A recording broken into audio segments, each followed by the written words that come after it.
Hello, my name's Rob Edwards. Welcome back to my YouTube channel, and today we are talking Wheel of Time, Episode 7, The Dark Along the Ways.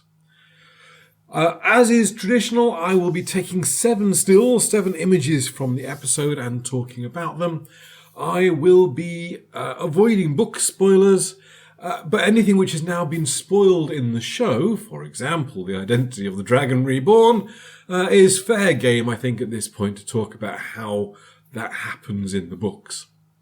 So if you don't want to hear that, then that's fair, but that's what I'm planning to do today.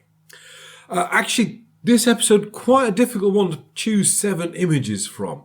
There are a lot of things going on in this episode, many of them absolutely thrilling. One of them, the worst thing the show has done so far. Let's get into it. Now, I'm not sure if you will have caught this, but if you were paying really close attention to the cold open in this episode, what you might have spotted is that it was absolutely amazing. The action here that we get, almost completely dialogue-free, is sort of kinetic and frantic and amazing camera movements to really emphasize quite how deadly this woman fighting off these soldiers is. She is an Aile. We see her fighting with the traditional 2 spears that the Ailemen tend to fight with, and she is heavily pregnant, just looking for a bit of peace and quiet to give birth to her baby on the sides of Dragon Mount. Not that would be significant in any way. My wife at this point, who's pretty much had it on lock who the Dragon Reborn was, felt that the flash of red hair that we see from this woman is enough to have her suspicions confirmed. And who am I to say otherwise, basically? I love this scene. I thought it was amazing. I thought it was really thrilling. And again, what it means for seeing the Aile in action potentially later on in the show, I'm really psyched for it. I'm really looking forward to that. One little bit of detail that you may not have spotted if you didn't have the subtitles on is this woman actually does get named in this scene. There is a shout off camera as someone shouts her name, Tigraine. We will come back to the scene later on, of course, but this is all I want to talk about here, really. So let's move on. When we begin the episode proper, we find ourselves in the dark of the ways, and this was really atmospheric, really close in. The screenshot I've got here is actually taken from the behind-the-scenes featurette which released with this episode, because it's just a little bit lighter so we can see a little bit more of the detail of the set there. And I really like this sort of basalt columns there being used to sort of fingers reaching up to kind of grasp you as you're moving along there. If you haven't watched the behind-the-scenes documentary, it's really interesting. They built sort of tens of meters of this stuff, but in a sort of modular format, so they could move walls and floor sections around. And because it's all based on hexagons, they can reconfigure it just like they were building a dungeon in a game of roleplay, in a game of D&D on their table with 3D terrain. Really, really cool. And we got some great stuff from this scene. I only have the one image of the ways because actually, as I said, quite difficult to restrict myself to just 7 images for this episode. But here we have representing everything which happened in the ways. So we get all sorts of great stuff. Perrin's eyesight suddenly seems to be preternaturally good. We get Loyal explaining a little bit about the history of the ways. Not enough for my liking. I would have liked to have heard a little bit more at this point. We get to see the markers, and I think actually first something I didn't catch the first time I watched this, I only caught it on my second rewatch, is that they were originally going for a different waygate. They were going for a waygate which was presumably a lot closer to the Eye of the World, and it's only when things escalate and they have to make a quick exit that they divert towards Faldara. What causes them to divert? Well, we see the fact that the Dark One's agents are already in the ways.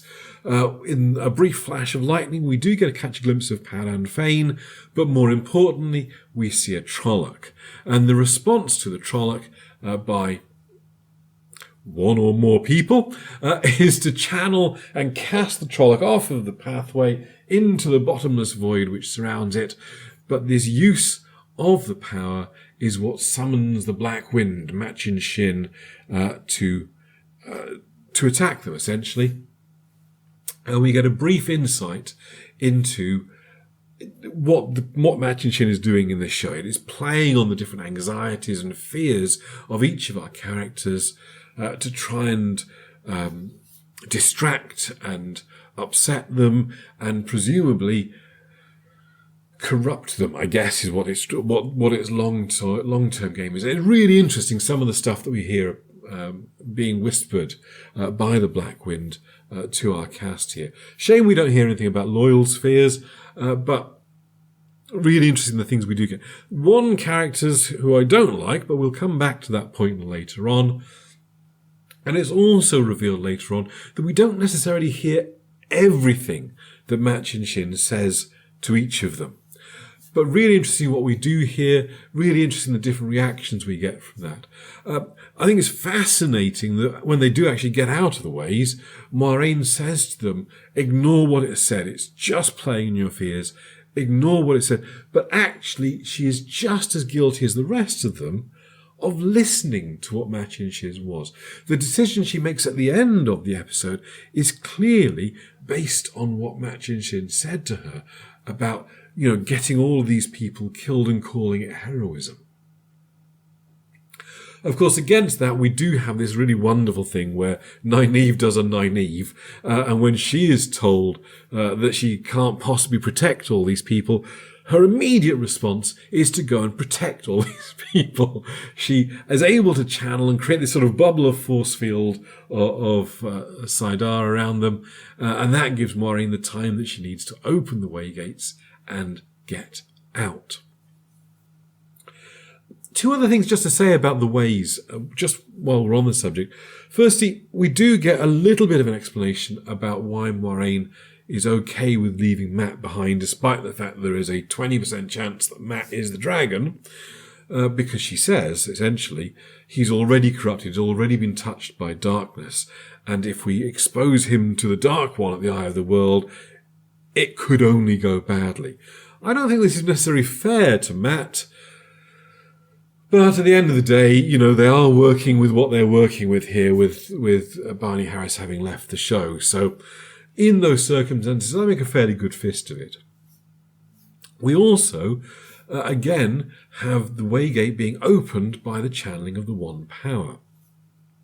Now, in the behind-the-scenes photographs that they released with this episode, we do see that Padan Fane is holding a small trefoil leaf-shaped stone thing, which in the books is the way that you open the Waygate. So you move this key from one place on the gate to another place on the gate, and it opens up. Now, interesting that they released these stills, actually specifically releasing 2 of them, making me think that despite actually not having shown it in the episode, that is still the thinking, that there is a way to operate the Waygates without using the One Power. Because if not, they're going to need a channeler to get these Trollocs in and out of the ways. Now, as I say, finding just 7 images, restricting myself to only 7 images, does mean that I don't get some of the stuff I wanted to show here. I can't show you the rather wonderful shot of Faldara, the city fortress of Faldara itself. I wanted to take a shot of Uno greeting Lan as Lan returns to Faldara, because it's where he grew up mostly. I can't show you Lord Agelmar or all the stuff, because I'm strictly limiting myself to 7 images. But the one thing I did want to show is the introduction of the character Min Farshaw, who is able to see visions around the people sometimes that she looks at, which can give her insight into their futures. What is their nature? What is their future? Where are they going in life? Really, really interesting scene, this one. For two reasons. Not just because of the visions, actually. We do get, in this scene, a very brief glimpse of the gang basically all together. All of the Emmonsfield Five, apart from Matt, for all their obvious reasons. But they are together. They are having fun. They are not immediately under threat.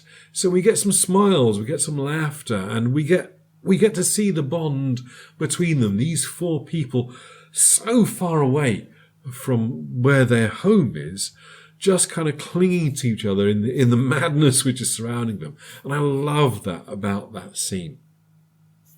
And then we get some really interesting stuff from Min about the visions that she sees around these people that she's looking at. So I don't think we see everything that Min sees in her visions. We don't see what she sees around Moiraine, for example.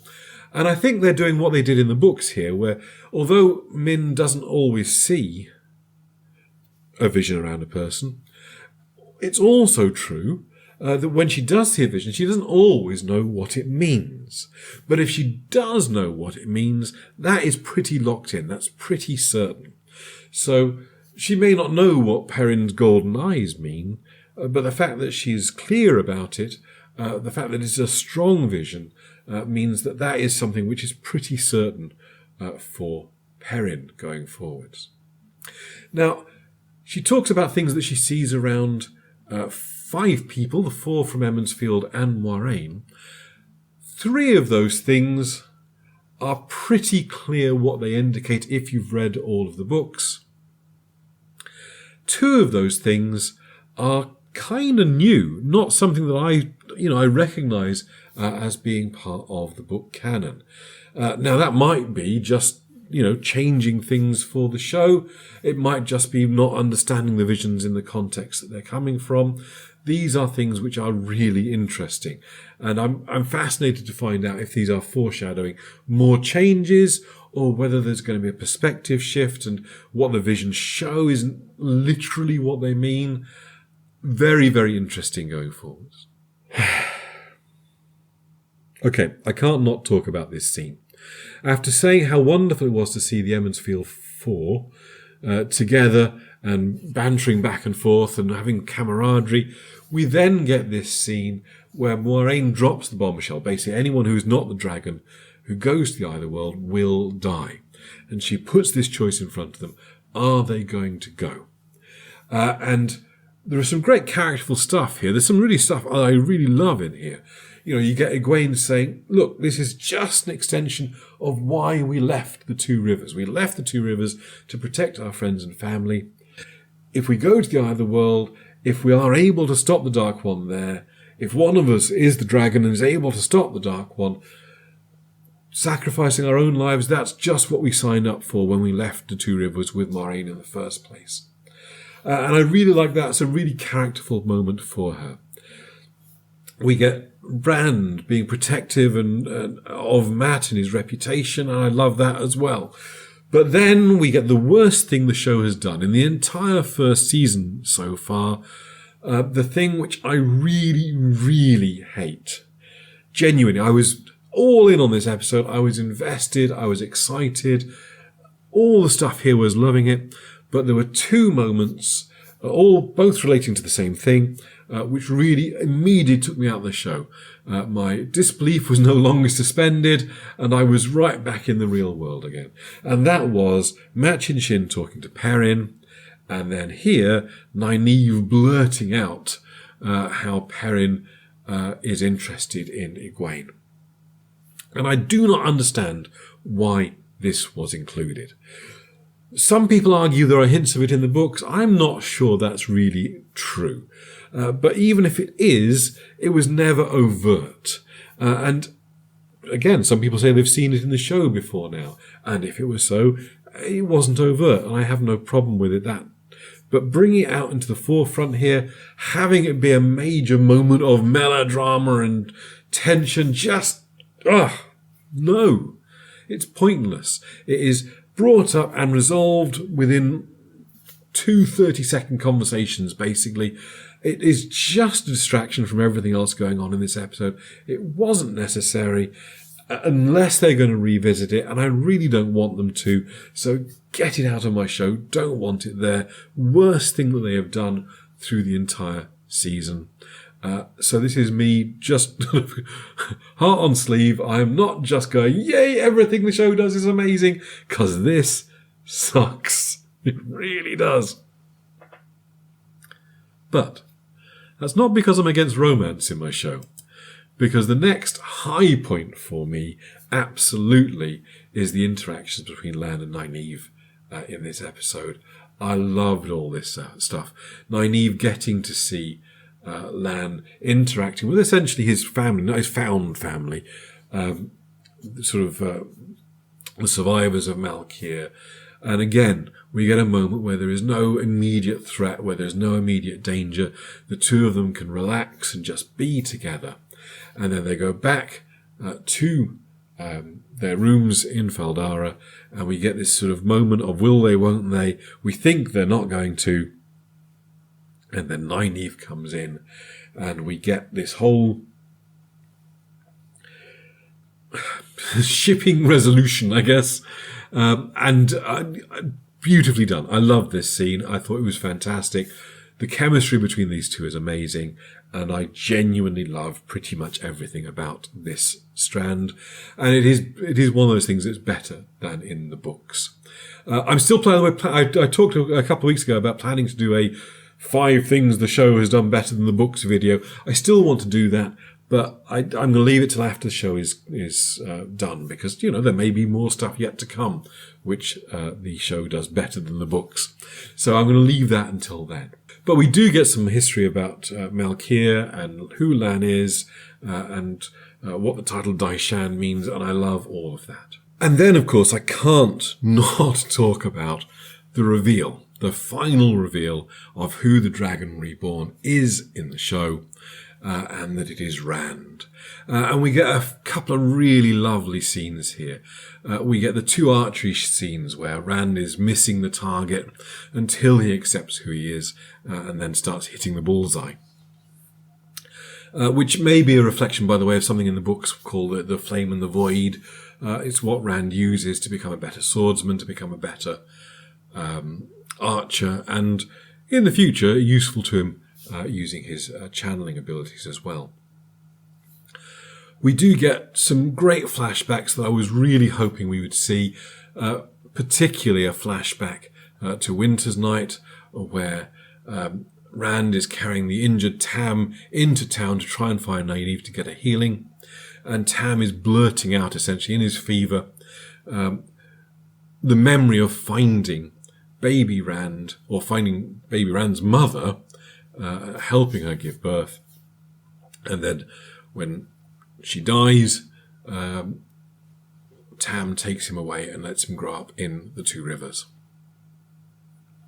We see some flashbacks to when Rand has channeled during the season, when he breaks down the door to get out of the Dark Friends Tavern. Here in the Ways, where he protects Egwene by channeling as well. Very in character for Rand. And this is all great. This is all wonderful stuff. I've seen a couple of people say they don't like the fact we don't see the weaves when it actually happens. The first time, we only see the weaves in the flashback. And that, I think, is a fair comment. But we do, we see cases where people who are just beginning to channel don't realise what they're doing. And I guess this is very much Rand looking back and realising what actually happened, being able to put some context on it. And again, we flash back to Machin Shin saying, basically, you are the Dragon Reborn. And then we end the episode. Rand is facing up to his destiny. He and Moiraine go alone into the Blight, which is different from the books, leaving the others behind. And I love this realization of the Blight. It's not anything like I imagined it in the books, because I imagined it in the books to be quite a sparse, open, unsettling place, where every tree and branch and twig and rock and little beastie in the undergrowth is out to kill you, and touching anything might result in a painful, poisonous death. which is not what they're doing here, because everything is just a little bit too kind of closed in, and you're going to push your way through it. So it's not like you can avoid touching the twigs in this version. But I am super, super excited about what this means for the end of the season, and I am hyped for Christmas Eve when the episode finally comes out.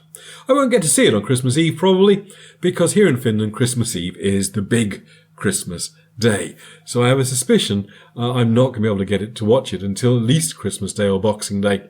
But hopefully soon after that, I will get my video out, my overall thoughts on episode 8. And then I am planning videos going through into the new year, things like an overview of the entire season, what I think the show has done better than the books video I've talked about a couple of times, and also maybe talking about definitively what the books have done better, and a few other bonus videos along those lines as well. So make sure you subscribe to keep an eye out for those. Really, if you've got any comments, it all helps. Stick them down in the comment section below. I hate being the YouTuber bit, but it's why I'm here, I guess. In the meantime, I shall stop waffling. In the meantime, thank you very much for watching, and I will catch you next time. Cheers.